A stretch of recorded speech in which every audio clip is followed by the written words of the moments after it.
We are live. Welcome back, everybody, to another episode of West Coast PopCast. It is episode 141.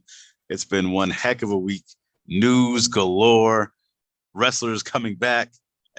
And I attended AEW Dynamite for the first time here in LA, the Kia 4-man. So it's been a hell of a week. If you're new to the channel, we appreciate all the support. Our subs, 851 man. Come on, come all. Welcome. Really appreciate you all. Time to introduce the panel, though, of course. Every week, it is me, your final boss. We got the CEO, Eric, the CEO of the Just Us League Incorporated. He's the current predictions champion, the Infinity champion, longest rating champion, and a defending WrestleMania Royal Rumble's predictions winner. How's your week been, man? You know what? It's good, but Knock, that was a great intro and everything. But when you guys make titles as I do, I know it's easy to lose track of. This past Rampage stream, I was also the trivia champion. What? So let's don't be afraid to join the Just Us League. Get your gold, get your money, get your stocks up. Be like me, be like Vince, and make the best investments you can. Oh man! And speaking of the trivia night, every Friday, the main man himself, our final panel member, Zach, puts on the Rampage stream of all Rampage streams, rampaging through YouTube. The main man, Zach, how you doing this week? I'm good. Eric, you clearly won that. It was 380 to 220 in total. Thank you, Star Friend, and everyone else who played along. Eric is collecting gold, and I want to collect comments. I have a special fun promo school to end the show with today. It is interactive. It is going to resemble the Miz TV segment with Street Dom, Prison Dom, whatever you want to call him. But get your questions ready for Prison Zach at the end of the show. Yes, sir. Get your questions ready, man. We got a lot going on here. Thanks for everyone jumping in the chat. I see Dubico, man. What's up? Prime Time, Zemo, Danger, Russ. Welcome, man. Come on. We got a lot to talk about here. We'll be talking about the Impact Wrestling. And the biggest Impact hater of them all, that is Eric right there. Get this man to watch Impact. That is the goal of this year, besides hitting 1K subs, to get Eric hooked on Impact Wrestling. You know what? Actually, not. I'm going to say Impact did something amazing on their pay-per-view. We're going to get to it. We're going to talk about it. But they might have done something that moved the needle. We're going to talk about when we get there. Yes, moving the needle. No one knows more about that than Impact Wrestling. Let's get into the week in recap. Starting it off with Monday Night Raw. Zach, what happened in this episode, man? What down? Theo squashed the shit out of Corbin. Alexa and Uncle Howdy cross paths. And Bailey beat Mission, who is basically going by Mission now. And the champ is here. He is teasing Cena at WrestleMania Theory. And Seth had a square off. And Big Bobby Lashley came back. Rhea Ripley kind of squashed Candice LeRae. Kind of surprised about that. And they got big plans for Solo, as Dolph clearly put him over as one of the big main guys coming up. And then we had a tag team turmoil thing that happened after Miz TV with Prison Dom talking about the life, talking about the hardship, talking about the things that we're going to go over. That I don't know if you all are, familiar with this life. I don't know if you have watched Oz, but Dom hipped us to what goes on in prison, and we'll continue more about this in promo school as Prison Zach does a segment. But then Judgment Day took home the tournament, and they will be facing the Usos for the Raw Tag Team Championships. Everyone's so surprised on SmackDown when the tournament was announced, when they did this on Raw, 5 days earlier, but they're splitting the belts. Yeah, I'm glad they're doing this, and you could defend both belts separately. I don't think unified. Get someone else in the mix, man. We had a lot of tag teams like the Street Profits, who never got the tag belts because it's stuck on one team. I got to jump in here real quick, Zach, and just give you a little bit here. Michin, it's Korean. It's our new name. It's going to be Michin. It means crazy in Korean, I should say. That's kind of the name they're going with. They kind of went back and forth with this for a little bit. Yeah, I was wondering, because I remember seeing posts like, okay, it's changed. Now it's back. Then it went away. Yeah. Whichever they go with, I hope it's working out. It's probably and we're getting close. Yeah, it probably is. She does seem proud about it. So, it's cool. As long as you don't go back to whatever the name was. What was it called? Not the Judgment Day. The Retribution, whatever name that was. Let's get away from that. Hey, Reckoning. You show Reckoning some respect. I don't know anyone else that is a WWE 2K game twice. 2 gimmicks. Yes. Times. I'm almost positive 3. I'm almost might positive. be 4 at this time. Hey, Mick Foley's new record, man, crazy. But yeah, also what I was gonna say there, it's good to see the Hurt Business might be coming back, man. I miss Cedric and Shelton. Shelton deserves a lot more. He's hit his 20 years, man, in the company and wrestling. So let's get the Hurt Business going. Let's get them up and running. And business, let's have it boom. Yeah, I mean, I'm interested to see how it goes. Like I said, they have to sell me on it. I'm glad that Bobby's not just like, all right, you're asking me back, let's do this.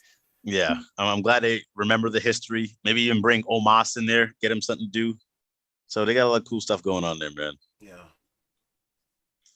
But Raw is 3 hours. We got to jump away from Monday Night Raw and on to NXT. They had their New Year's Evil special event, not pay-per-view, but episode. We got Tyler Bate coming back, man. He's going to be cool to see. Hopefully get a nice push to be the next NXT champion. Who else happened here? We had the return of Jinder Mahal to NXT, former WWE champion, man. Never thought I'd see him in NXT. I don't think he was ever there. But this is good for him because he needs something. He's been chilling on the sidelines for far too long. Yeah, this is gonna be a good run for him.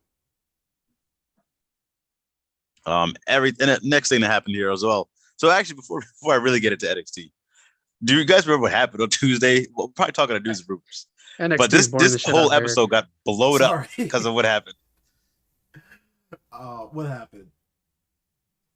This was the same day the whole Vince stuff came out about them possibly selling to Saudi Arabia. And then the whole show was just blowed up. Everyone was talking about that whole news instead of the big show they had here. That is correct. Everybody was impressed. And we were all, nobody was impressed. Anyone who saw this news and thought, wow, this guy came back, made millions, you were all just fickle. Oh, man. This Eric, man, you can't defend it, man. All about the green. That's right. You guys can take your gold and shove it. I'm about the green. This is unbelievable. And I ain't talking Poison Ivy. Speaking of all the green and Poison Ivy, we had the return of Tiffany Stratton, the buffed Barbie. And then the women's #1 contender battle royal. We had a draw here. Both members of the former Toxic Attraction will be taking on Roxanne in a triple threat match. I think coming up was NXT Vengeance. I think so. That'll be interesting. That'll be interesting. Roxanne taking on was pretty much gonna be a handicap match. Yeah. You think she comes out with the win or? Oh, for sure. They can't drop the belt down. It'd be kind of like they were pushing AJ Styles back in the day against Sammy and KO in these handicap matches. So I can see it playing something like that. Fair enough. Anything else you see on NXT, Zach? Should finish between Breaker and Waller, but I think Waller's going to take the belt. So Waller better take the belt. I'm kind of done with Braun Breaker. He's a nice guy. I honestly, the best thing I think he did was go fishing with Apollo, but he's got to become more than one note. Yeah. So, I haven't been watching, obviously, but Grayson Waller is the heel, right? Oh, yes. So why would the heel lose by, like, the rope messing up? That's such a strange... It didn't even work for Finn Balor, in my opinion. I don't get that. Well, the Finn Balor one was way worse. That was way worse because he was in demon mode and everything. Right. But I just don't like that finish as a whole. Like to be like, okay, no, I don't either. Our equipment is so shitty that you could lose at any second. Yeah. I'm just not behind Grayson Waller. He had a cool move where he dove in the ring, and Braun went for the takedown, but he hit Braun with a knee. I thought it was a really cool counter. So, I mean, he does some cool stuff. I'm still not stolen his character. I never watched, so I'm whatever you two say is good or bad is what I go with. I'm Freddie Prinze Jr. in NXT. Speaking of Freddie Prinze Jr., AEW Dynamite was the next day, and your boy was there live in person for his first Dynamite. First AEW show since me and Eric went to Vegas for the first ever Double or Nothing. This was electric. We all have to go to Dynamite one of these days when they come back to Los Angeles because this is so good. Great card. I'll start with that. Amazing card. Amazing surprise. the Adam Cole. You know, I was expecting something else. I thought the whole internet was going to blow up. So I thought we were getting something else. We'll get to that in a second. Yeah. But AEW was special. Till in the chat, what's up? What's up? I know you went to Dynamite as well. I was by the I wasn't directly next to the announce table, but I was on that side. So I wasn't on the hard cam side. And I was next to the entrances. And then from my view, I thought it was a great show. I could see everything. I thought I was in a lower bowl as well. I was lower down. We tried to get in our sign to be shown, but you know, you can't. It's a little hard to get shown on that side. Man, this is my first Dynamite. I had a whole list of things to talk about here because there's so much that happened. So many people in the crowd. The hygiene was better. There's still a few musty people in the crowd, but the hygiene was better. There was definitely some drunks. Someone tripped down the stairs next to us, spilled their whole drink, another guy stumbled down some other stairs. So you have stuff like that happen. You have there was some lady behind us who was a little too excited for Jungle Boy. This man came out, you know, he does little point to the crowd. She was screaming with all her lungs. He pointed at me. He pointed at me. She started calling him Jungle Man halfway through. I think she might have had a little too much to drink.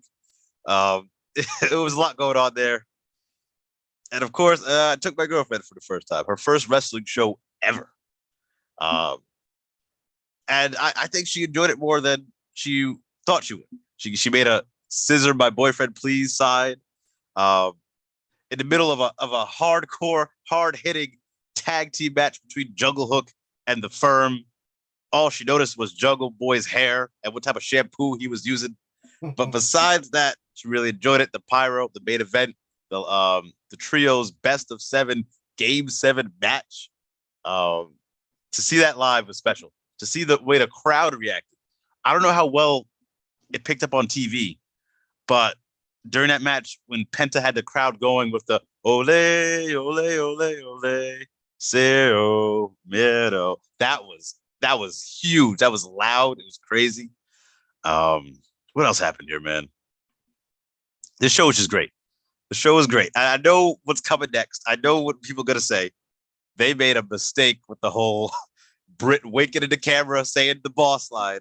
I will say that because when that women's match ended and they cut to black and everyone's like, oh my gosh, it's happening, it's happening, it's happening. And they put a graphic of Rampage on.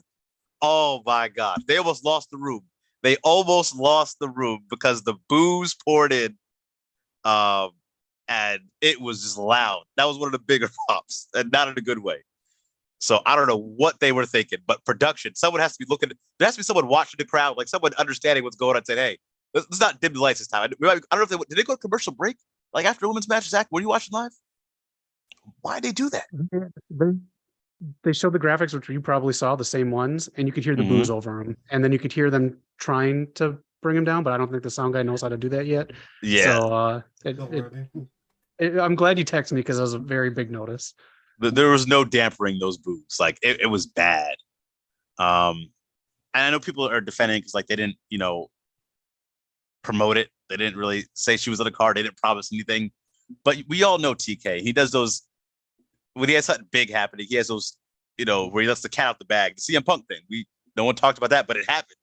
So we were expecting something, and that's because he had the expectation. So he didn't say it out loud, but we all had the expectation. And yeah, I still think she signed though. I think it's going to happen another time. Eric, did you see it? What do you think about that whole debacle? You actually did bring up a good point. So at any point did TK hint or say that Mercedes was in AEW? They never said a word. The only thing that happened was Britt last week with the I don't know if Zach's trying to say something.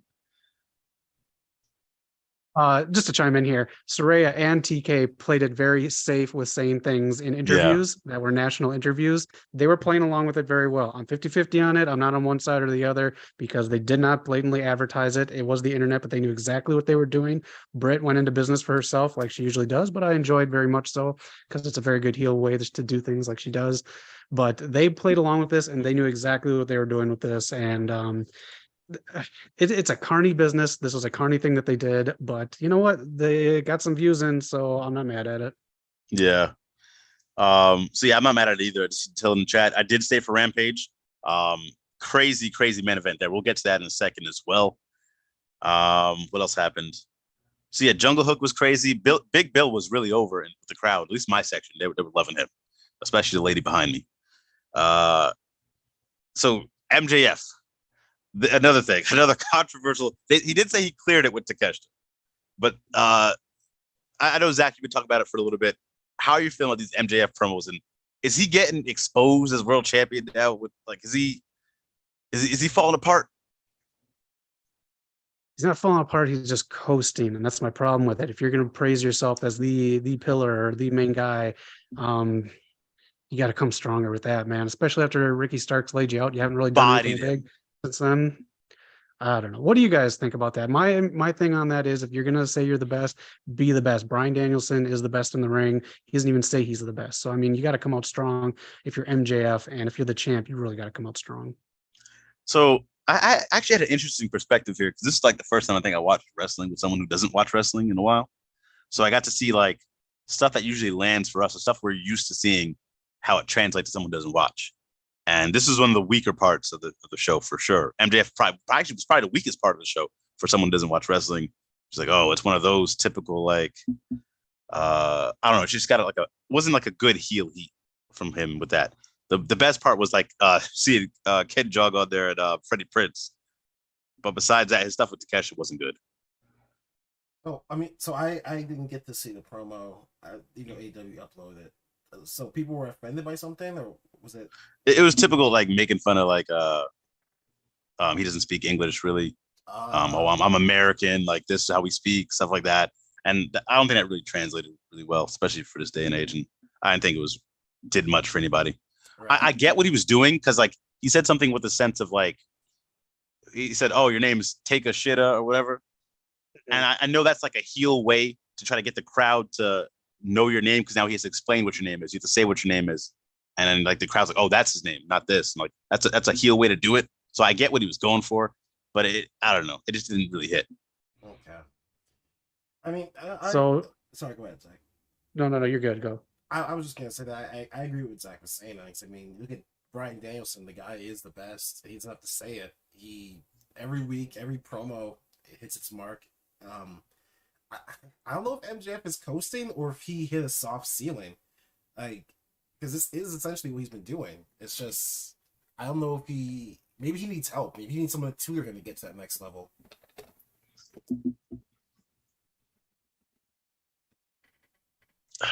Yeah, I don't know, because I feel like he's kind of had that. Like, he was with Jericho for a while. I think, despite what we think about Jericho, he is good on the mic. He was with a few other people. He was with Cody for the longest. He had to pick up something from Cody. I think this is like, he has to be on his own to shine. Either you got it or you don't. And it's not like he is putting, like, I've seen him post a picture, like his transformation, like his body transformation. He's in incredible shape right now. He's in world championship shape. Don't get me wrong. And when he does have that iron match with Daniel Bryan, I do think he'll have a great match. Right. But right now, to get there, to do the in-between, since you're not wrestling, I don't want to hate you because I don't like you at a promos, you're not wrestling. I want to hate you because, like, oh, this is some good shit. Sounds like some kind of JR thing right there. Yeah, I know. Oh, man. Yeah, I mean, but I don't know who I would. And one thing too, I mean, I don't mean like on screen. I just mean like off screen. No, I get you. But I think even backstage, like, I think he was getting that. Like, he was, but I don't know who. Because I know Jericho's probably the best choice team. I don't like him. But besides Jericho now, I don't know who's there that could really help him as a heel. Because even Bryan Danielson's not his type of heel. No, not at all. I mean, if we can say what we want about MJF, Danielson can't talk to the mic at all. He knows it. And that's why he stays with him.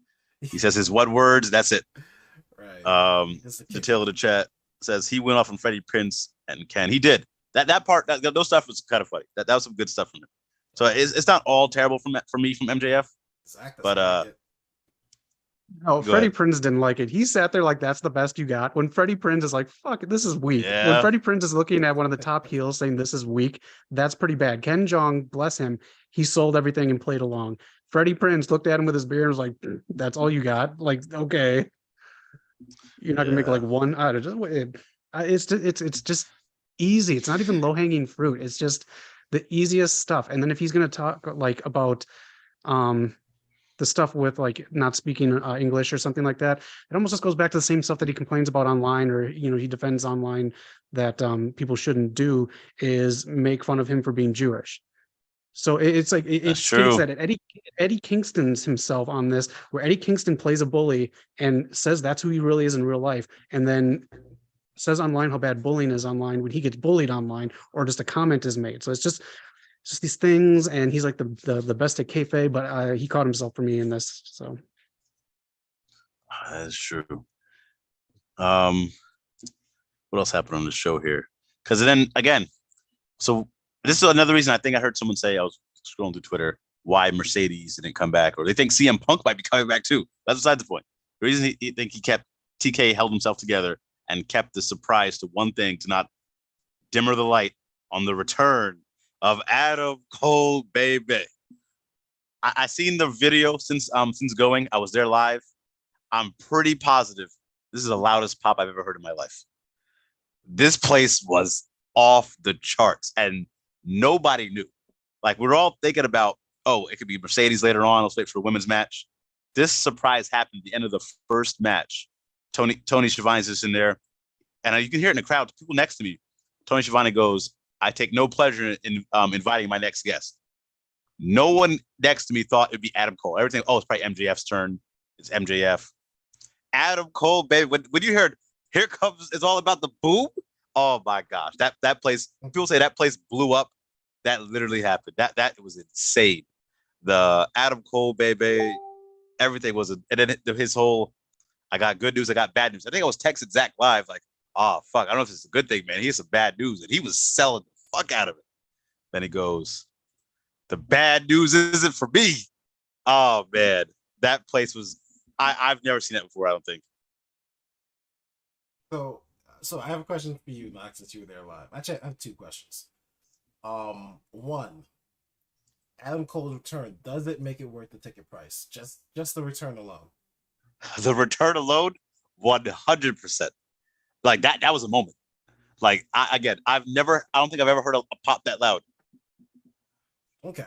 I mean, I will say, when I saw it on TV, I was at the bar and it's like, damn, I should have gone to this thing. So you made the right call going. Second question. Would you have preferred, or do you think the reception would have been better if Adam Cole's return was done at the end, so that there's no room to wonder if Mercedes is coming out, if they ended on Adam Cole coming out? No, I don't think it was better. And I don't think it was better because I think they did it at the right spot. It had to be early, because everything afterwards with that Game 7 from the Elite and Death Triangle, nothing was topping that. Like, I'll talk to you later when we move on from the show and we get to Rampage, but there was nothing topping that. And they took such a long time to go from Dynamite to start Rampage after that. Like, everyone was on their feet. That was the main event. And like, as far as for your ticket price, that wasn't the real main event, because they had Rampage at Dark Elevation afterwards. But for the show, you couldn't do anything after that at all. All right. So okay. So everything just went dark, and then a Rampage thing came up. Yeah, like they hit the lights. And I don't think they've hit the lights at all, besides when Sting came out for Rampage and maybe the House of Black entrance. So it wasn't like a normal thing they were doing for commercials. I couldn't even really, I don't know about Attila being there, but I couldn't really tell when they went to commercial. All right. And this might be a dumb question that maybe someone who's been to Dynamite before can answer for me. Is that just a regular transition from Dynamite to Rampage if you're there live? Like, do they do that every single time? And you know what I'm thinking about? Because like they only did it once. And when we're watching live, we see Excalibur run through the entire card of like the next 2 years of shows. I'm guessing that's what they did when they went to cut to black for that.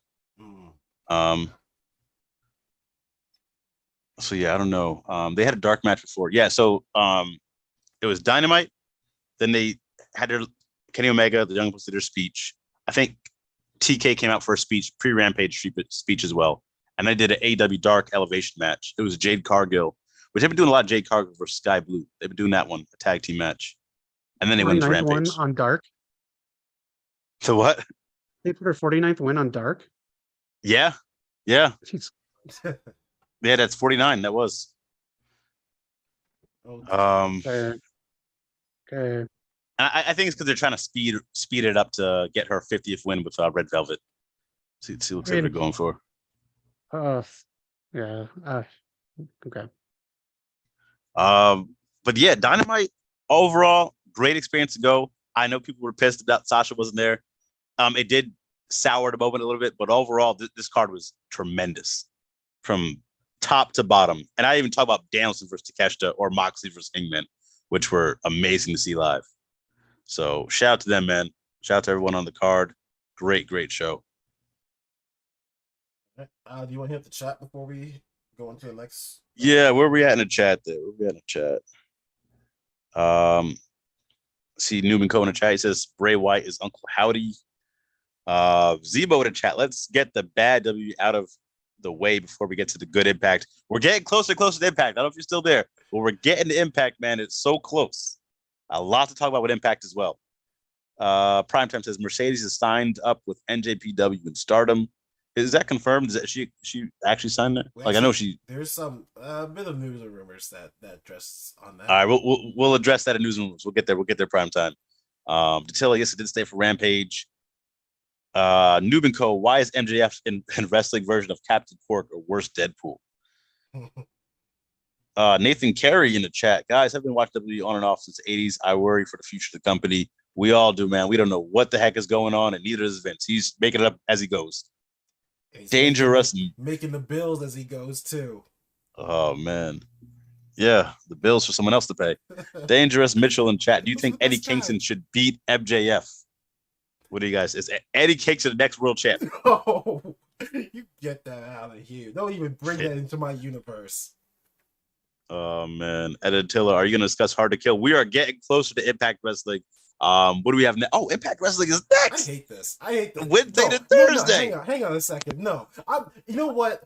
We talk about all the time how we are a community built by you guys, and we love you guys, and I do. But I remember a point in time when we were all on the same page before we even cared about Impact. Impact was never a thing. But nah, I can't stand this. And Knock, I know. Usually you do the Impact recaps. But I'm not sitting through 2 Impact recaps in the same week. So I'm going to do this one. I'm going to do it. Hold on. Is this exclusive? Did Eric watch Impact Hard to Kill? Let me tell you what happened on Hard to Kill. First of all, jobber number 1, Josh Alexander, defeated jobber number 2, Bully Ray. He used to have a good career, but I think he I don't know, maybe he just lost it. The former 2-time TNA Impact World Champion, Bully Ray? Leader of Aces and Eights? Aces and what? Some might say Aces and Eights is the reason Bullet Club existed. Some might say Aces and Eight is the reason that people have nightmares. Now, next up, man. We had what else do we have? Impact made the smartest decision they could ever make. They said, guys, we need viewers. We need help. How can we bring people who actually but before we continue, can we do this right? Can we get the Impact graphic on the stream? Can we get this done right? Thank you for reminding me. Let's get that on the screen. Now, they decided we need help. How are we going to get this circus on focus? They brought in the Milan Miracle. They said, Santino, work your magic on us because we are tired of going home and eating scraps. We're tired of going home and sleeping on pillows made of tears. Santino Marella is here to save the day. Roll the R. Yeah, so they wrote off my boy, leader of Team Canada. And now Gail Kim said she would not be the director. She brought in Santino Marella as a surprise for Hard to Kill. I'm interested when they go with this, man. It was good to see him back at wrestling. And I want to make it clear also, I did not watch Hard to Kill. Let's make it clear. Trivia and get Rampage, the clouds off the screen. On Rampage, Zach did a very good job of explaining what happened, and I am barely remembering what happened because Impact is that forgettable. Impact is the Enzo Amore cruiserweight reign of pro wrestling. You don't remember the details, you just remember the bad parts. Let's break up this nonsense and let's get down to the business. Zach, before I go off and give the real rundown of Impact Hard to Kill, do you have anything to throw in? So he's going to be in NWA 2 as Sam Timo? I don't get it. But one thing about Santino showing up, everyone was surprised. How are you surprised? I reported this on Rampage. And Eric had to remind me during the Rampage stream, but like weeks and weeks ago, it was reported that he was going to Impact. He was probably going to show up at Hard to Kill. So Twitter, you baffle me with, oh my God, it was fucking revealed in the news. But anyways, good to see him. It was good to see. Maybe he can save Impact, or maybe he'll just put him out of their mercy. Maybe the next pay-per-view will be called Mercy Kill. Oh, get this out of here. People in the chat real quick. Tilla, wait, so you guys would never discuss Impact before? Listen, I brought Impact up every chance I got. I fought to get it on this show as an actual segment. And now that I'm getting support from the people in the chat, like Datil, like Noob and Co., I think Primetime, we finally got Impact its justice. It is an official segment on the show. We fought for this. We fought long, hard years for this. Like, oh man! But finally, Impact's getting what is deserved. And we're not waiting for I'm waiting for a Jennifer Hudson song to start up right now. Let me give the real rundown of the best running show, weekly running show on television history, Impact Wrestling with Impact Hard to Kill. They start off with the pre-show, which got a lot of hate because they have all the X Division matches on the pre-show, but we'll get to that in a second. X Division matchup, Angels versus Yui Yomura, Delirious, Mike Jackson, Mike Bailey, and Kushida. Now, Mike Jackson, I don't know how old this guy. He might be in his 80s, but he's still flying and dancing around because X Division is no limits. No weight class, no age limit, no height limit, no gender limit. So, X Division. Impact. The best of the best is like, we need this 80-year-old man. Like, listen, this is we cover all ranges. All right, he said because he's 73, he can still go. Whoa. Thank you for correcting me, Tilla. We cover all ranges of Impact Wrestling. Okay, don't discriminate. But when Ric Flair goes out there strutting and profiling, y'all got a problem. Have you ever with seen Ric Flair do a suicide dive in his life? He doesn't need to. All right, he suicide dives into areas you wouldn't believe on trains.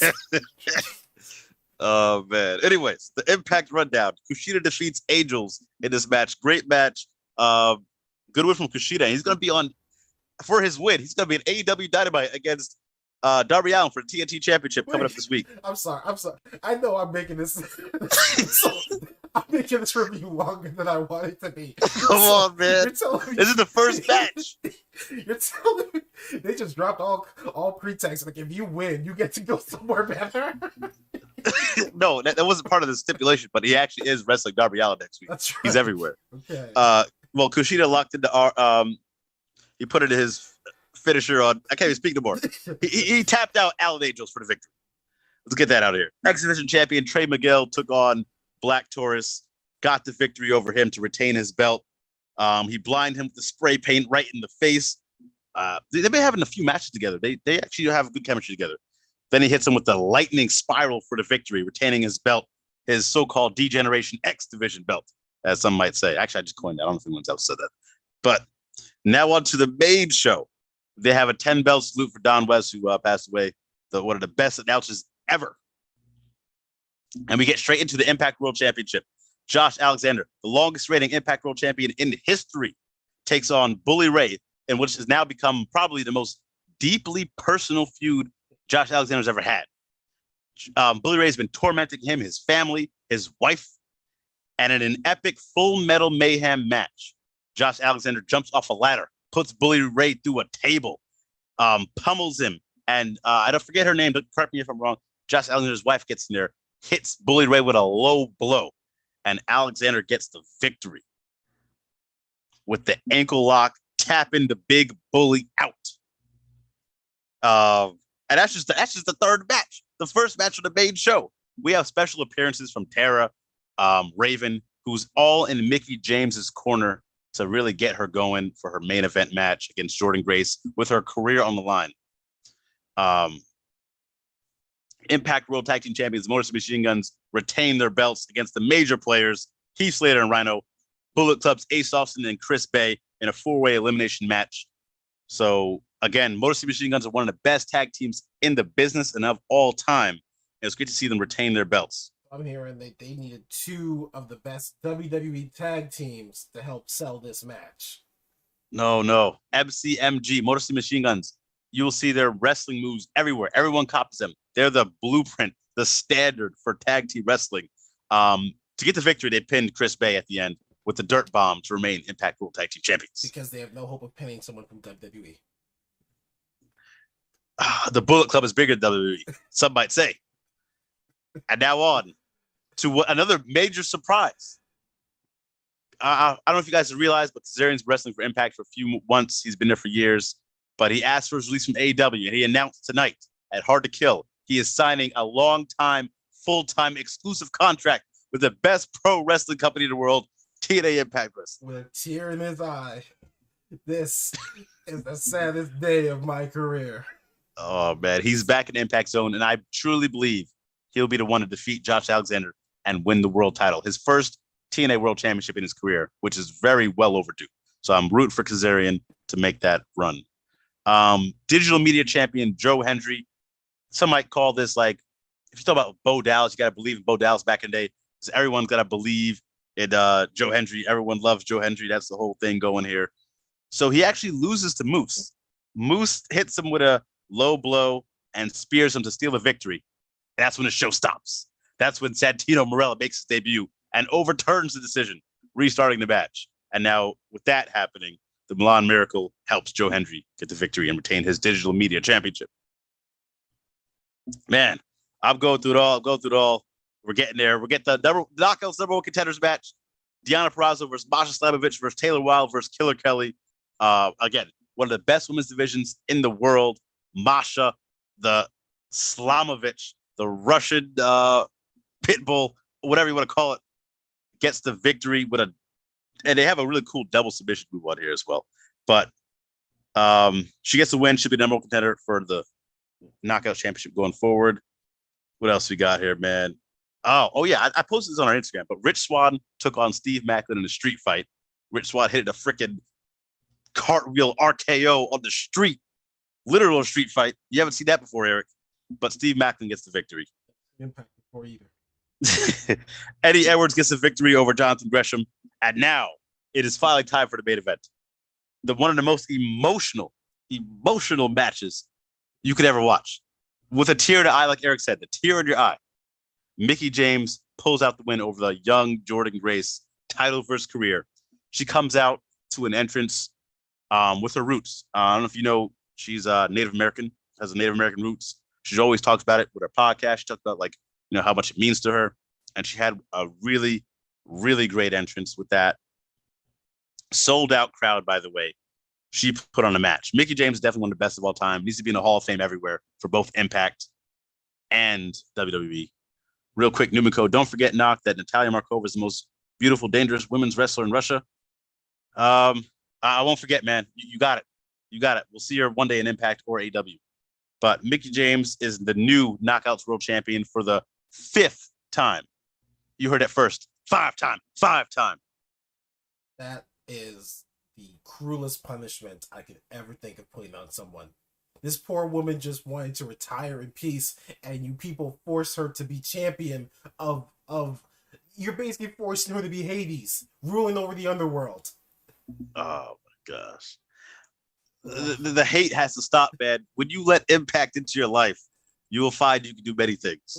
I'm the cult leader. When she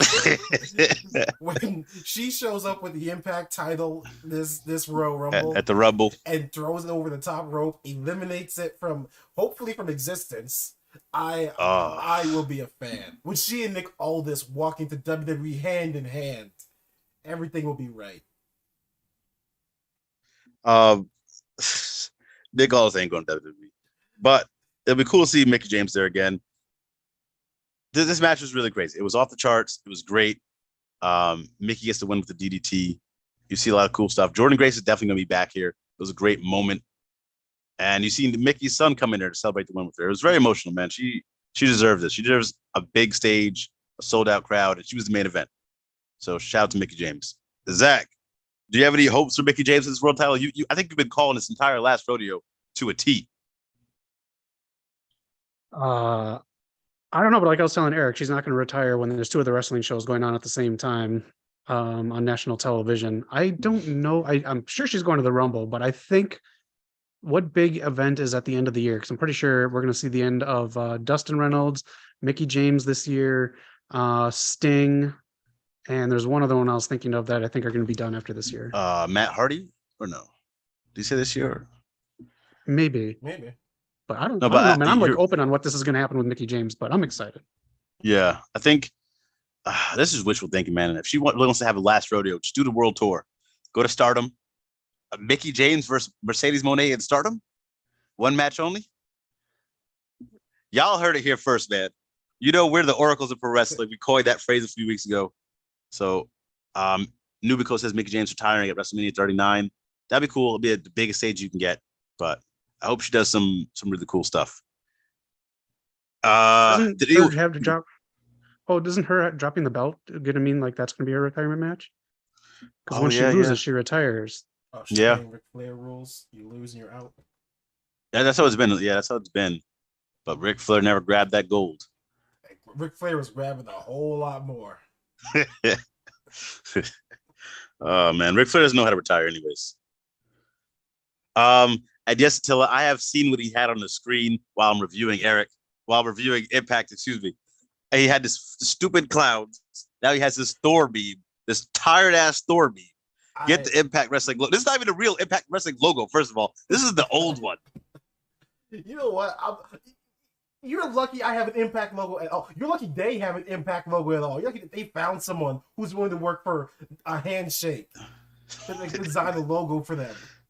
Again, I'll say it this week. I'll say it last week. Attila, Eric is actually a former Impact Wrestling employee for one day only. He worked at Impact Wrestling. We both were ring crew and we both were security. If you watch Impact when they were in their Twitch days, if you watch some of those episodes, you will see us being in the entrance. We're in like everyone's entrance. We were the security there.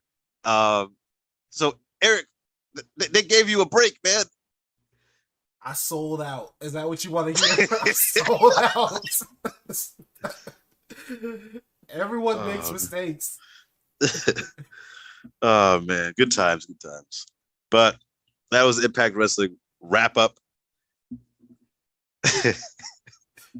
Oh man. Yeah, it was a great week for Impact. I think they stole the week. AEW had a great week, but Mickie James, that main event, you can't beat that. Now, Friday night SmackDown, last episode of the show, or last episode of the week. Did anybody catch that? I did. I don't remember what happened. I did. It was a good show. Gunther beat Braun because Braun does not. Yes, sir. In my opinion. Nope. Ray and Karrion Kross had a little exchange. Tegan Knox beat Xia Li. Bray came out and basically said that he was Uncle Howdy. He is the eater of worlds, and he loves Mountain Dew. And then Raquel beat Liv, and then we had the Sami KO stuff with the Bloodline interfering and causing more. We're moving the story forward here, and we can talk because Vince is back, and maybe they are scared of the Saudi thing. This might be getting moved forward a little faster than usual, but it is leading into WrestleMania, so it might have been the plan all along. But if Sami Zayn just wants to finish up this storyline before he bounces, we're getting there pretty quick now. So yeah, what I'm hearing is that when Vince is back, things progress fast. Things move along as they should. Oh man! When Triple H is in charge, things are just slogging along. You need that slow build. That's how you have good TV, good story.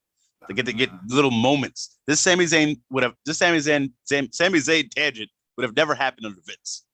This was an organic moment brought to us by Triple H. But who was start the under individual? Vince? Exactly. I don't think so. Did it? I'm sure it did. I'm pretty sure it did. I don't think it did. But let us know in the chat. Yeah, correct. Yeah. But who was the individual that saw Sami Zayn on the Indies and said, "I'm going to take you from the streets"? William Regal. Yeah, William Regal. Who was the individual who signed William Regal behind the individual? Who pays them? Oh man, I guess Vince, but who knows? Vince pays a lot of people. Right, exactly. Pays everybody. You don't think he's gonna be handing out a piece of the pie from this Saudi deal? Oh man, he even gave he's for damn sure isn't. He was so generous. He said, "Stephanie, why don't you go resign finally? Take some time off." Oh my goodness, let's get this out of the way because so SmackDown, yeah, Raquel Rodriguez got the victory. I think it was her birthday as well, but they had a backstage segment when Liv Morgan slapped her actually, So they had this match going on. It's a very nice slap.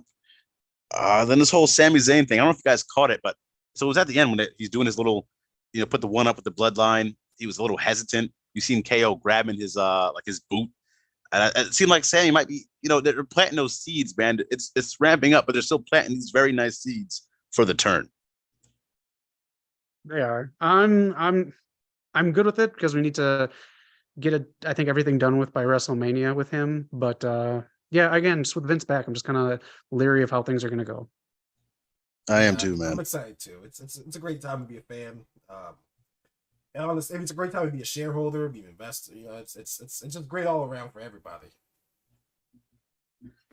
Stock drop Wednesday morning, but Sonya Deville got a nice segment jump on Charlotte, and then if you saw the Bray Wyatt segment, he came out with his same look, but he did more of his old school cult leader gimmick. And then if you scan the QR code, which we put up on our shorts, you can check it out. It is the Firefly Funhouse, and he turns into the Fiend again. So the Blackout might see multiple Bray characters come back.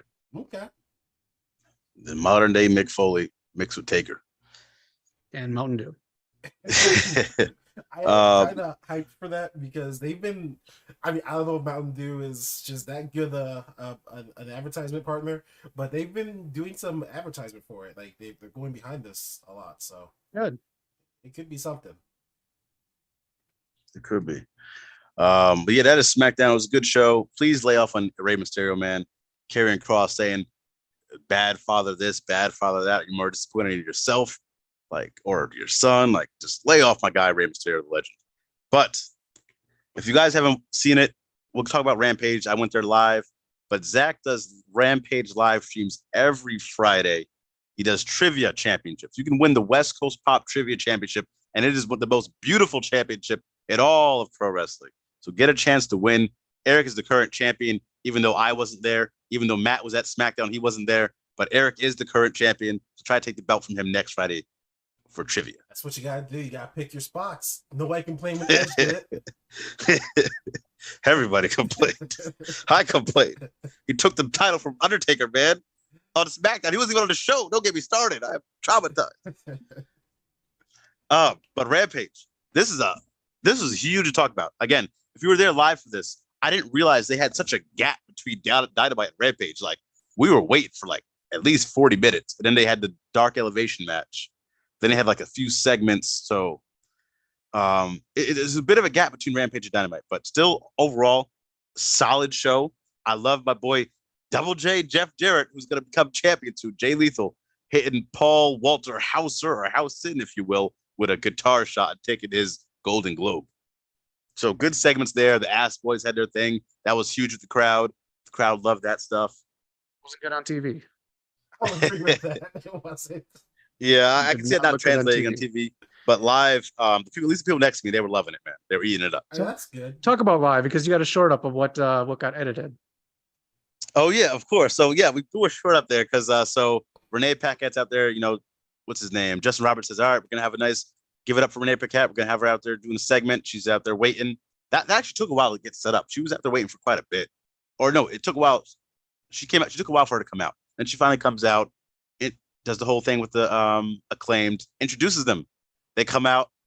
She has a big moment. Acclaimed start rapping, and Max Caster forgets his words.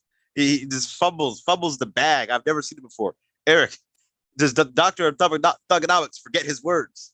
You absolutely know he does not. Whether he's keeping the peace or he's dropping the mic, Johnny C has never once fumbled.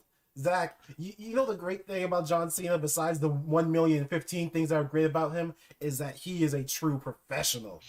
He can teach Max Caster a thing or two. He's just going to tell him to do like he does in the ring and rap slower so you can remember your C+ raps. At least Max Caster comes up with better raps. He raps slower that so is you true. can digest them nice at a good pace. You don't want to rush through a filet mignon.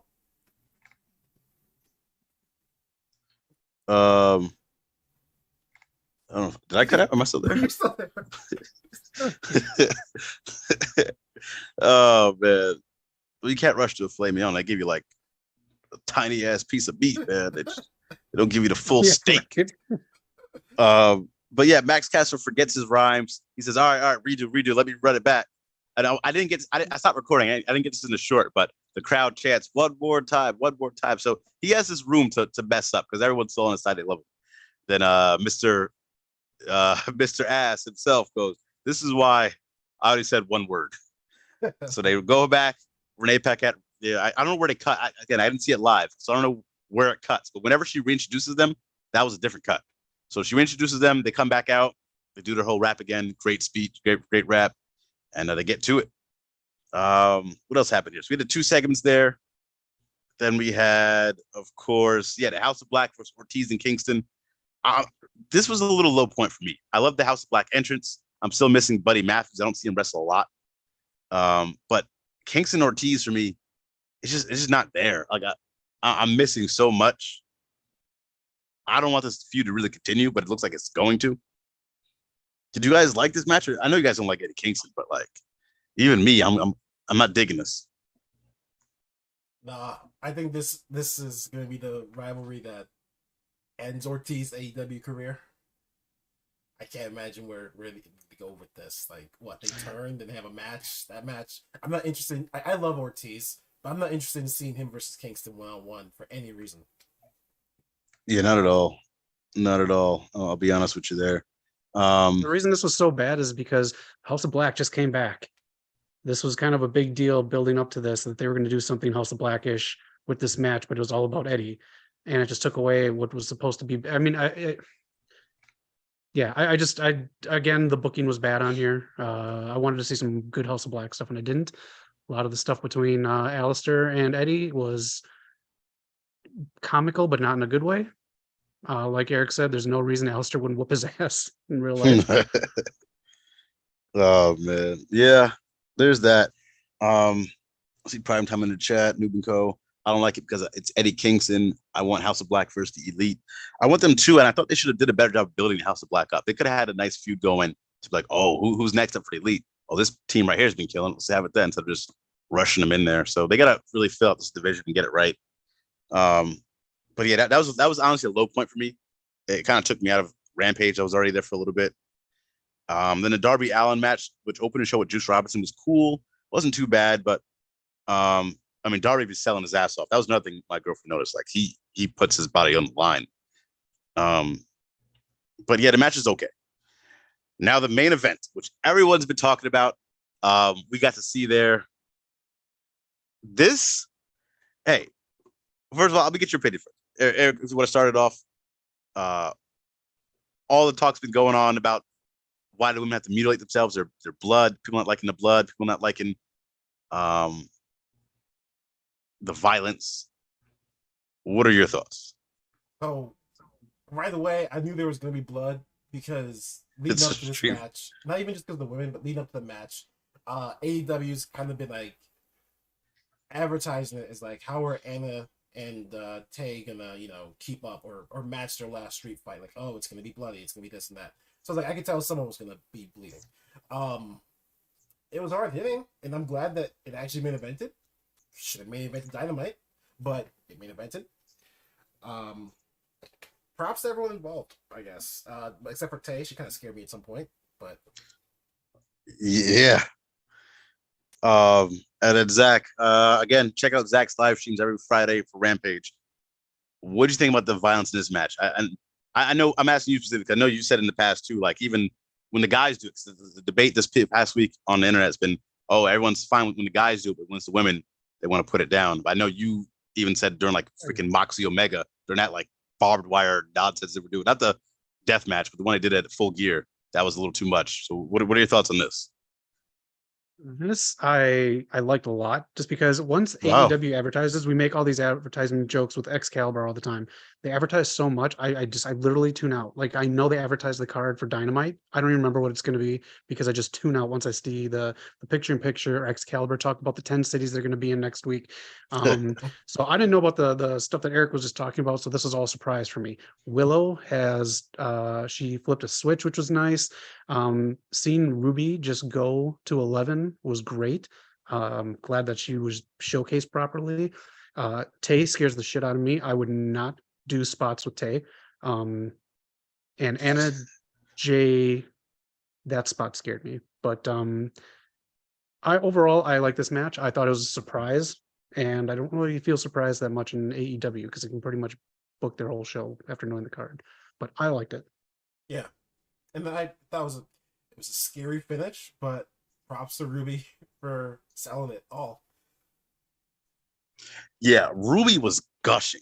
Like that blood was gushing. I thought this was a great end to the feud. I mean, they've been doing this feud since what? Since like July, since the summer, building it up. Tay broke Ruby's nose in real life to add more fuel to the fire. They had their matches back and forth. I thought it was great. This was a hell of a this put the icing on the cake for their feud and really wrapped it all together because it might not have been the best like in between, but this was a big moment for them. Ty and Jay kill it in the street fights. And I liked it. I liked it a lot. And I see the complaints people say about the women bleeding and stuff, but I mean, the guys are bleeding too, women bleeding too. Like it's part of it. That's what AEW's product is. If they're all cool with it, if they're all trying to put on a great show and that's what they want to do, I'm fine with it. Yeah. The thing that scared me was the Anna Jay bump because I think they could have had a few more tables out there, maybe 2 or 3 tables. I still haven't seen any word if she's all right or not. No one say anything. I don't see her posting or anything Absolutely like that. No words, nothing. Yeah, No so updates. that's the scary part. I'm pretty sure we did not see her again. That was like the last part of her being in the match.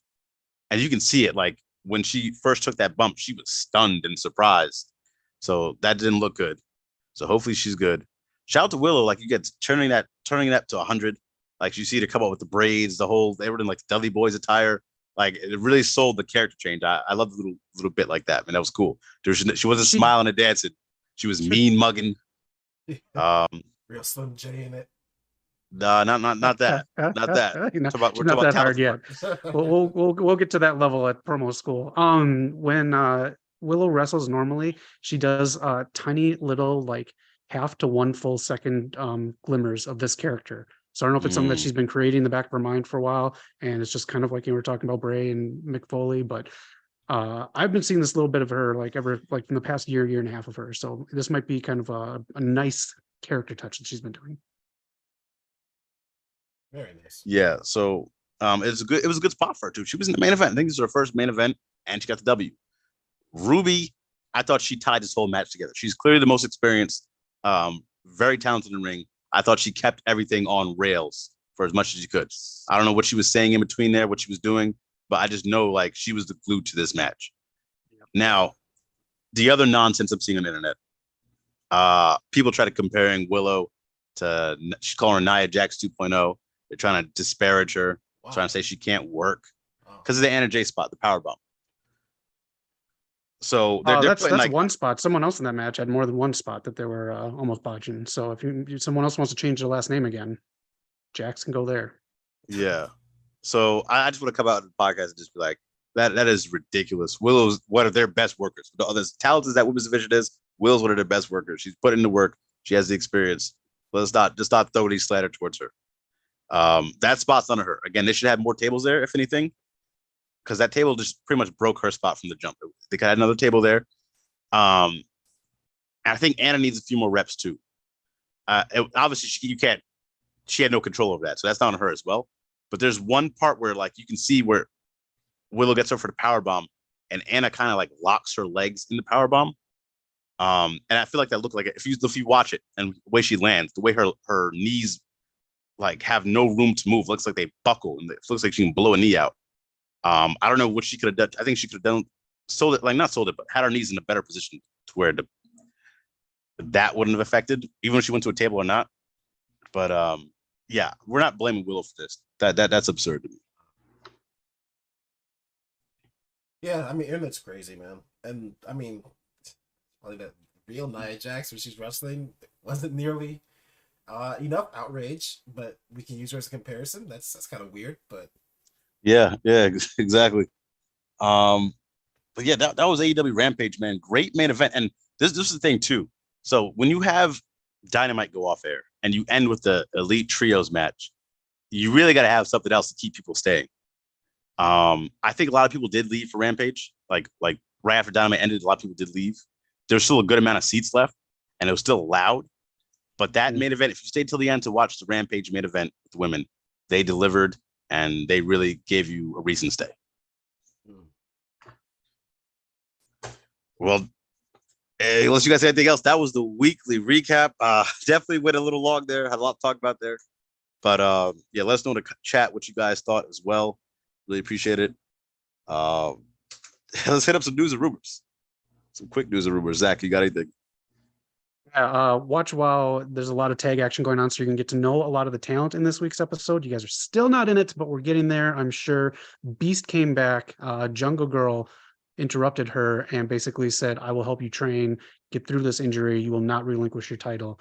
So we'll be seeing the Beast defend it at some point, but a lot of tag team stuff going on, a lot of women on the show tonight. And it was properly booked, so it didn't feel shoehorned in with everything. So good episode of WoW. And for news and rumors portion of WoW, they again are syndicated and cross over. Last week's episode crossed over 300,000 views. Yeah. Impact gonna get like 20. Impact used to get 2 million. That's all I'm saying. Well, now it's about 80 years. This week's I think it was 80 something. Damn, man. Silent. So I'm glad it's doing well. Yeah. It just shows that a big cable company or a big streaming deal doesn't mean anything. If you just properly figure it out and get your product out there to as many eyes as possible, you're not gonna get lost in some crap station like Access. Wow. Yeah. Props a WoW. I guess you could, one way of putting it. So someone mentioned earlier in the chat about Mercedes being signed to New Japan and Stardom. While that is true, she is signed to that group.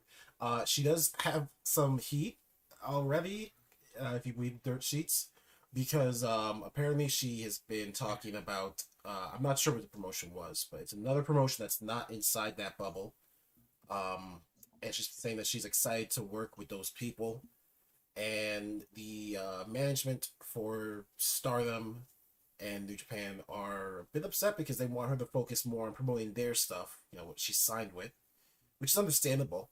But I also think that the first thing Mercedes thought of when she left WWE is like, I'm going to wrestle whoever I want and not be restricted. So we'll see what happens, or if this is even true, because I mean, wrestling journalism is bullshit, but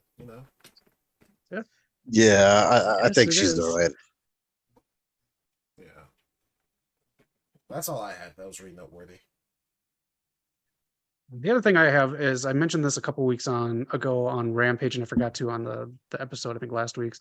The FTC is looking to do away this year with non-compete clauses. I don't know if people have already signed non-compete clauses, if it gets grandfathered in and they still have to honor that, or if it's just done day of everything goes through. But they're basically saying they hinder the U.S. economic system. They're not allowing employees to find new work in time or at proper times, and also hindering other employers of finding capable employees. So if that does pass, this year could see the end of non-compete clauses in WWE and everywhere else. So what I'm hearing is, now that Big Papa Vince is sold, and they're like, all right, we don't have to go against the big boss himself anymore. Let's start doing some work. The real chief is leaving, so we can move in and make our silly little rules. Let's get this out of here. Little people. Oh man, I got some news and rumors myself too. Raw, 30 years of Raw is coming up, man. And they've been showing some of the best. What is your favorite Raw opening? They've been doing stuff like that. So definitely let us know in the chat what your favorite Raw opening is. And then speaking of, I like the Union Underground theme. That was late or early 2000s. Yeah, where he tells you to get the guns and the drugs and right off the bat. My generation. Yeah. That was my shit. That's when I grew up on. I love that. Yeah, that was the one. I think. Okay. Oh, yeah. And then speaking of the Attitude Era, NBC and The Rock owe Undertaker, Triple H, and Stone Cold some money. I don't know if you guys seen the opening to the Young Rock where they do the Attitude Era. They run through the Undertaker, Triple H, China, Stone Cold, I think somebody else, and it looks bad. It looks really bad. So yeah, check that clip out. I think it's on all over the internet.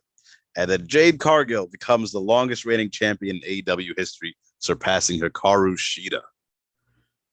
So this is why it upsets me that number 49 just gets shoehorned into a show that nobody's going to watch. And you just have to do the sudden build-up and the quick sell. And this storyline doesn't have enough time on TV. It has time week-wise, but it doesn't have enough time on TV for Red Velvet to just win.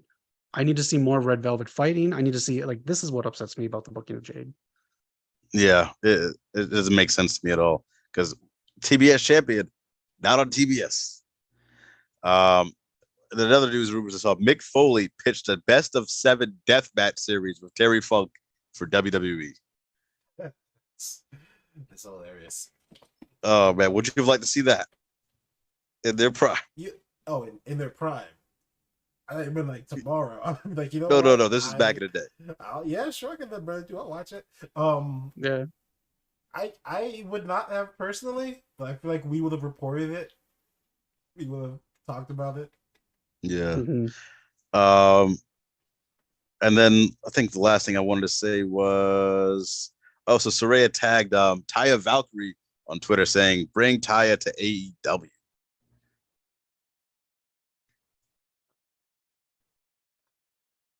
So, okay.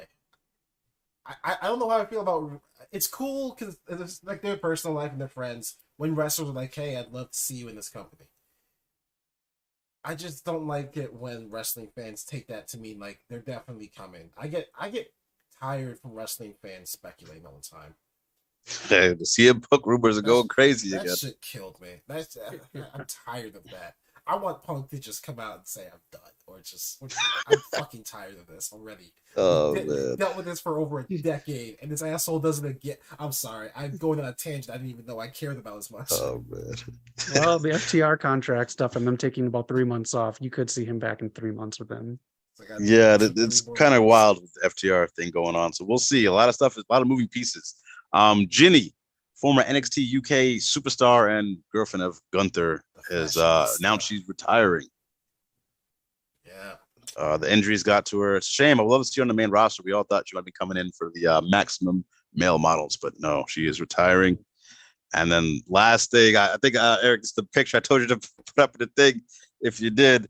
But the Jacksonville Jaguars came back from the 27-0 deficit to win the first playoff series in a few years. They're back in the game. They're moving on.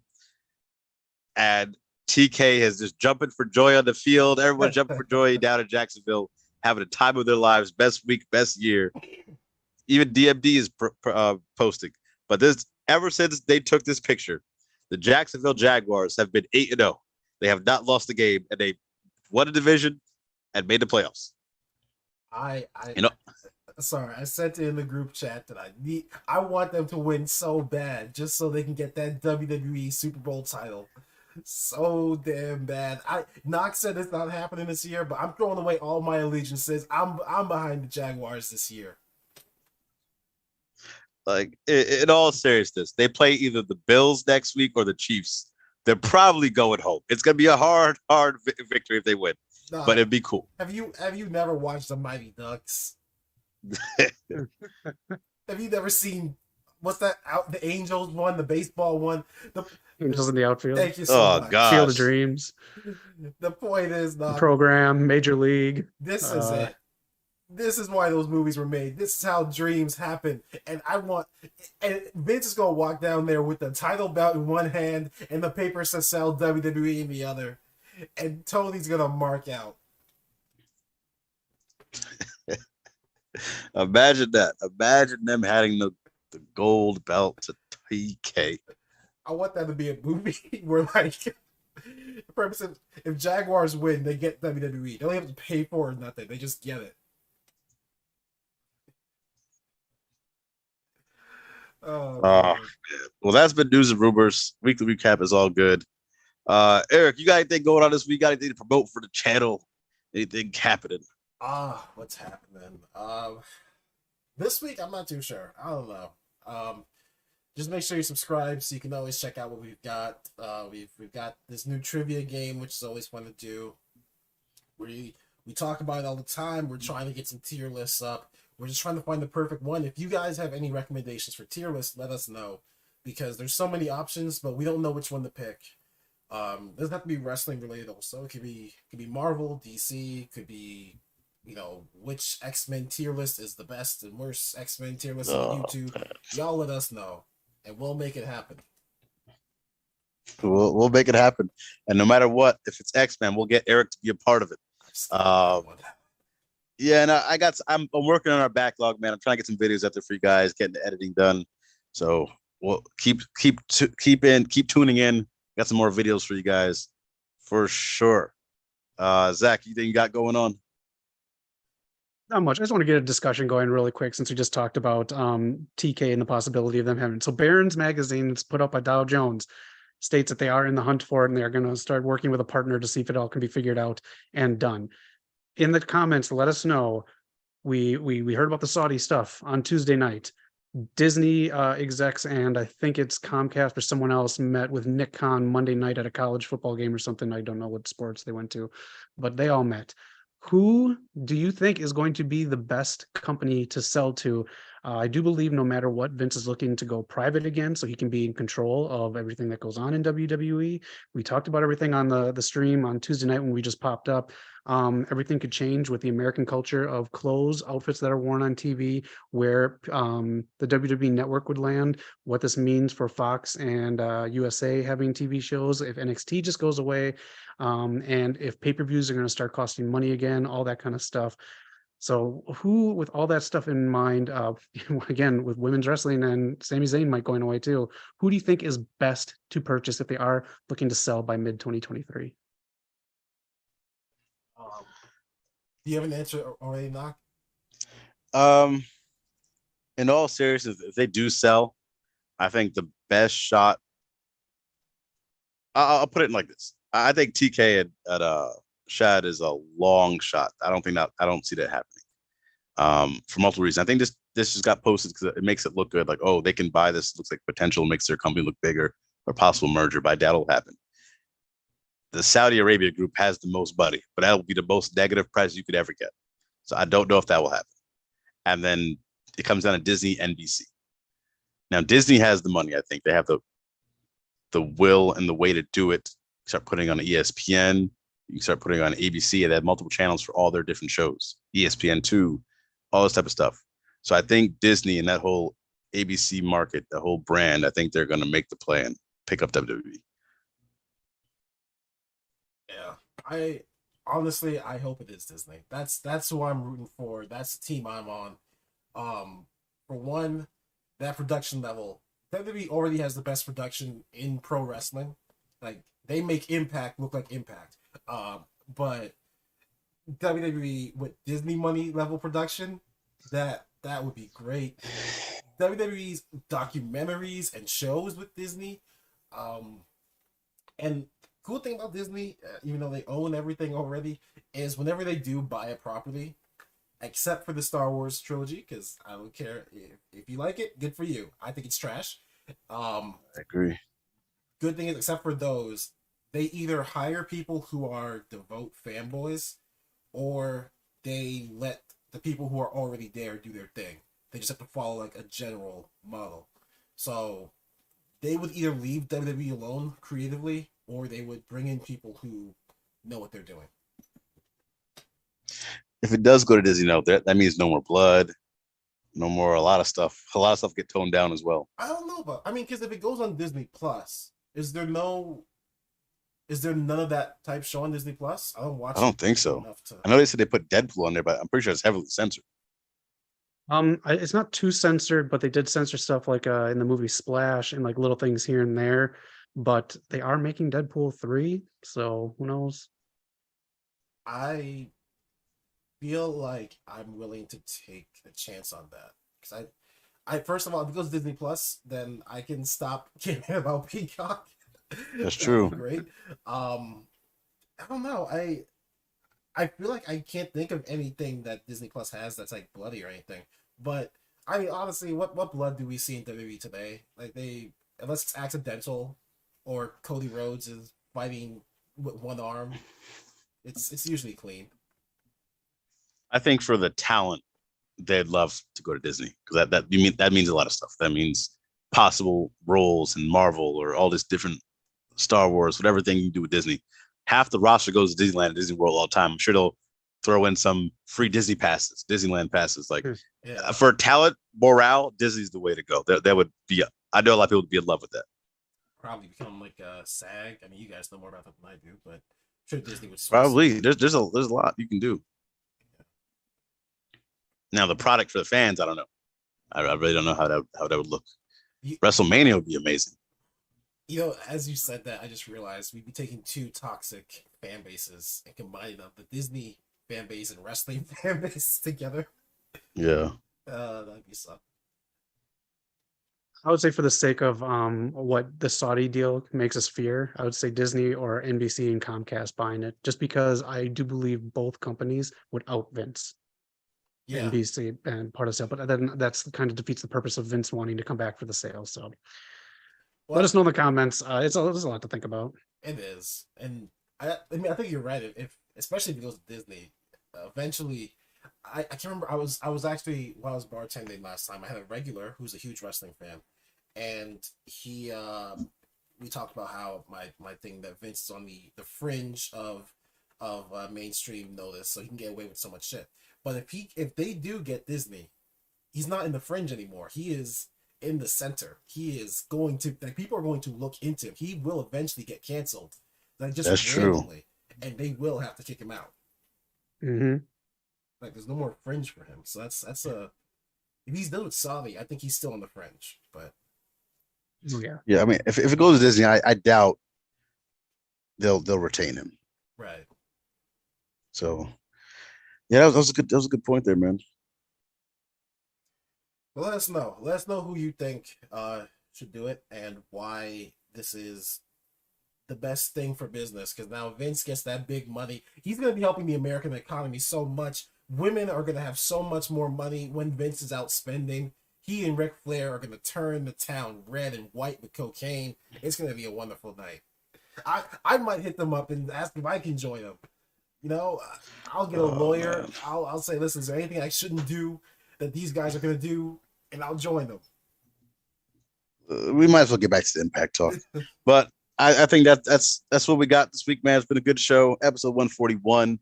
Everyone in the chat, man. I see you guys. See Legacy, RKO, Club, Dangerous, Primetime, Newton Co. Really appreciate all the support, man. Yeah, it's been a good episode. And this entire year, we're off to a really hot start this year, man. I really appreciate that. Views have been through the roof. The subs are going up, man. We're getting so close to 1K. That is the goal. So really appreciate all you all. But of course, there's been enough talk. It is time for the main event of the evening. Zach, take it away.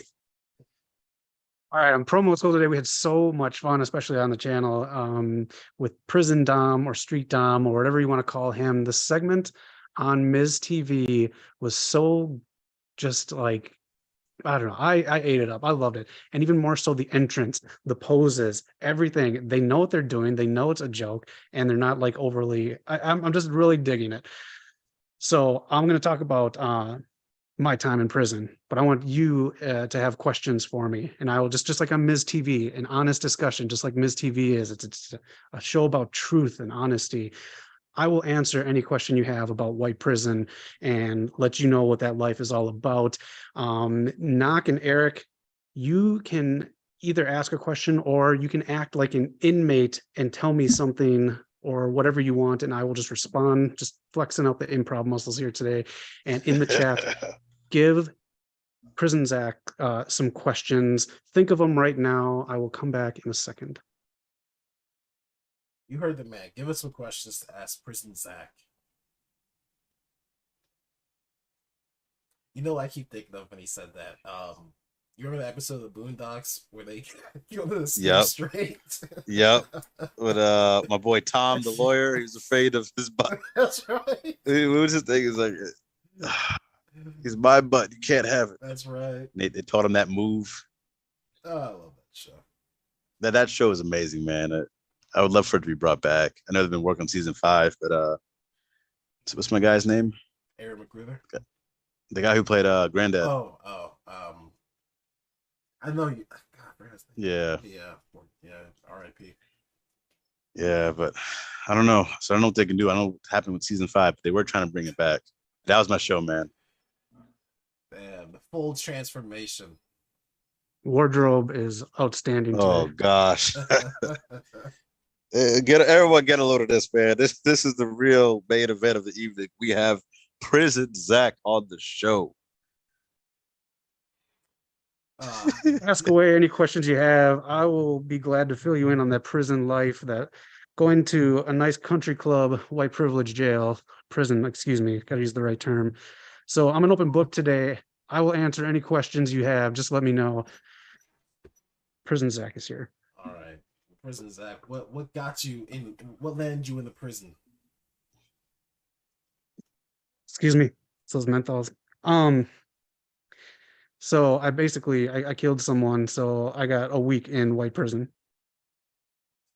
So, so Zach, I know you probably had that locked out for 24 hours, a day, never see the sun.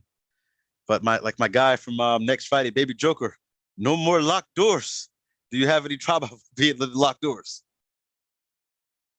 I don't, because we usually leave them open, and we especially leave them open so we can get some sun. The only fear I have is their SPF is only up to 30. So it's we got tough things going on here in White Prison that I don't think you guys can really cope with, but it's just tough in here. Did you try to better yourself in prison? Try to get like a law degree, or you hit the books? I'm white, so I really don't need to do all that. We were just talking about the kids, before you got in here, Zach. If you were part of the Scared Straight program, would that interest you? Would you help out some kids? I would help out some kids.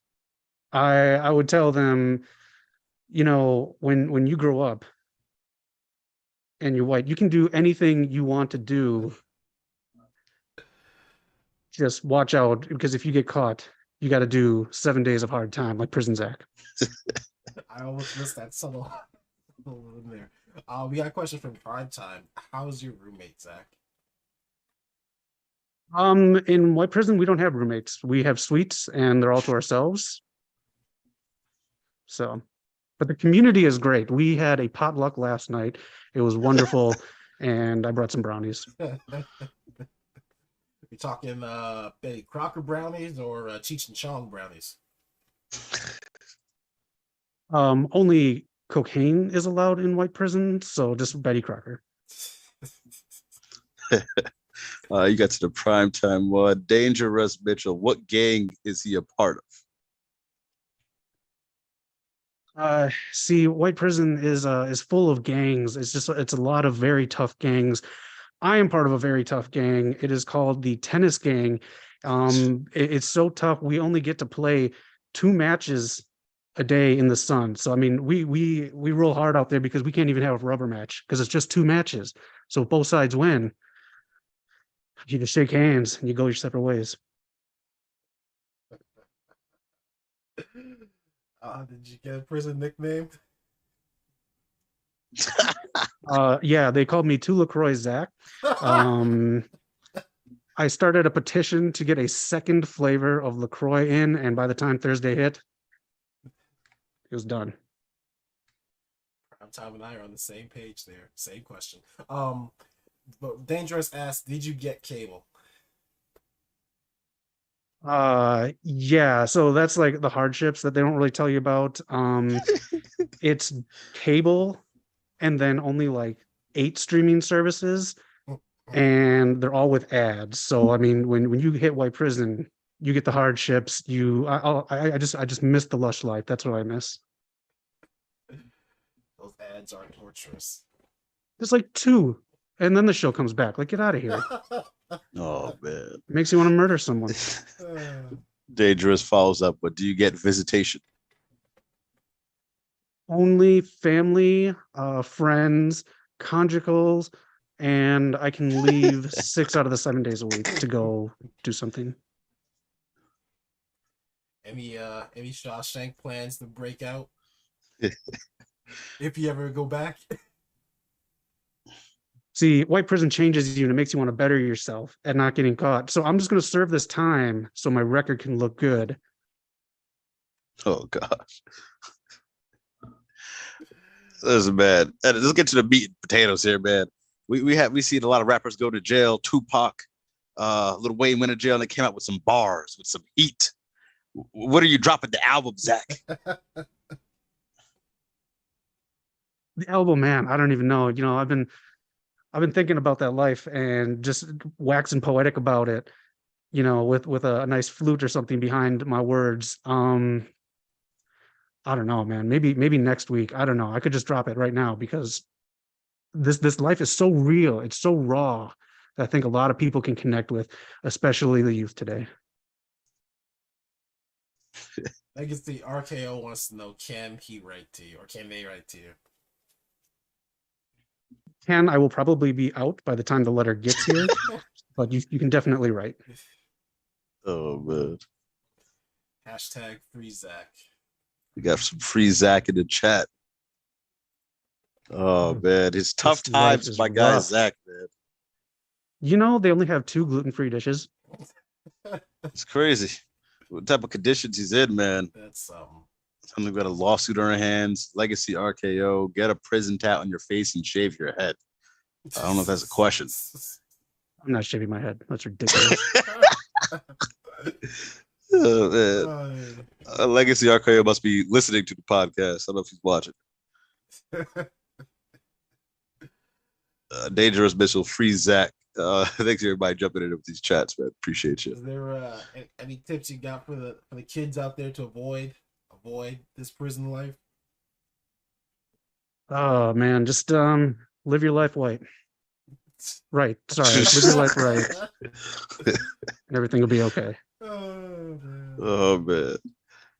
I think we got what we needed from Prison Zach on this live episode. I gotta go. We got prime rib tonight. Whoop-de-doo. All right. Back to that life, guys. Later. Prison Zach in the chat for main event. Oh man. I like how he has a bandana on cue. So Vince is gonna find himself one day. Oh, man, freaking Vince had a do-rag going. Just can't make this up, man. Thank y'all so much for jumping in the chat for that. You guys make every segment better. And props to Zach. That was good, man. That was good. Give you your flowers. Why, thank you. Thanks for joining in, everyone in the chat. That was good. Put the free Zach in the chat. Put the free Zach in the chat, man. Prison Zach. We'll get him out of here. No time. The cell is only like 850 square feet. It's ridiculously small. 1.5 baths. Just get the fuck out of here. People paying $4K for that type of space. Straight. Oh man. Well, yeah, that was episode 141, man. New year, a new West Coast pop. We got a lot of stuff going for you. We got some Royal Rumble plans in the works. We got some big videos in the works. I got some edits going. Let us know in the chat also. I don't know if you guys are video game fans. The Last of Us on HBO Max, which is getting tons of great reviews, unlike Halo, is debuting in about 10 minutes. I might be watching live. I might try to catch that. I'll be live tweeting. Check out with that. I might do a review. Me and Zach are working on it. We're thinking about it. We'll see. But keep an eye out for that just in case. Zach, you got anything else? Last words? I don't. Just send us some stuff that you want us to do. Any ideas, any videos, especially tier lists like Eric said, and we'll start cranking some stuff out for you. We will, man. Try and get that backlog going, man. Yeah. 2023 is going to be a good year. We're going to get to 1K. We're going to get monetized. We have this thing booming. Eric, any final words? In addition to the same with tier list you guys want, find some matches on YouTube that we can show in our own video that you would like us to react to, because find some Impact matches. I swear to God, if you people even think about suggesting Impact matches, I swear to God, this will be the last episode. But suggest some matches that we can react to for Is It Worth It? And thank you all again. The views have been great. You know, every time we end the stream or we look back at numbers, they're always great to see. The subs are going up, and that's all thanks to you guys. So we love you. Great job on just being you and watching us. Yeah, we really appreciate everybody. Shout out some the new people coming in, new faces I see, the old faces. All your faces are welcome. But with that being said, actually, before we wrap up, new year, new everything. But let's not forget the old ways. Let's not forget the days before Impact was a part of this show. So if y'all want to not have Impact as a part of the show, it's okay to feel that way. All right? Don't let knock make you feel like the minority. Don't make him feel like you have to like Impact, okay? I fought for years to get this on the show, man, and now we're here. We fought, and now we're here. Rise up. With that, give him your line, Mr. Final With Boss. that being said, Impact is here. AEW live events, Ring of Honor live events, tier list coming, video games. Zach, where can they find us? Find us in the apocalypse that is The Last of Us tonight. 85 minutes. I cannot wait to watch this. Can't wait to talk about it with you guys. God and if we do go live for a video, make sure you hit up the comments and let us know what you think. Let us know what you thought of the game. Let us know what you thought of part 2. Let us know what you thought of everything The Last of Us. Yes. Peace out, y'all. I didn't know it was 85 minutes for the first episode. 5 minutes. It might even be 86. I might have misread it. God damn. Flop for your boys. See you later.